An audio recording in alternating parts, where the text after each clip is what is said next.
Pag ako na-stress, pumangit ako. Wala na kayong panglalaban sa pageant. Tapos nandiyan na si Mark, nandiyan na si assignment. Ay guys, nandiyan na yung dragon. Huwag muna kayo. Pasa ang notebook. Ay, pakapasaan yung assignment ninyo, ha? Ay, shucks, may assignment? Guys, ipapasa na daw yung notebook. May assignment? Oh my God. Ma'am, ay buti na lang may assignment ako. Oh, pasa mo na, bes. Uy, bilisan nyo. Pasan nyo na yan. Uy, pakapasa. Bona. Kopya.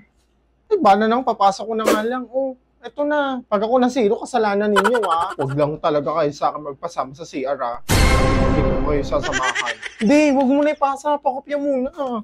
Hindi pa ako tapos. Wala ka. God. Magagaming na naman yung notebook ko sa'yo. Bilisan mo. Siguraduhin nandito notebook ninyo, ha? Bilis! Ipasa na yan, ha? Pasa. Pag ako na zero talaga dyan, bes, ha? Bilisan mo na. Saglit lang. Bilang ko ng 5, ha? Wala, nagbilang na. Wala, nagbilang pa talaga. 5, 4, 3, 2, pasa mo na. Oh, nakaabot. Na-demonyo. Sa akin po yung green dyan, mama. Sa akin. A few moments later. Gutom na ako.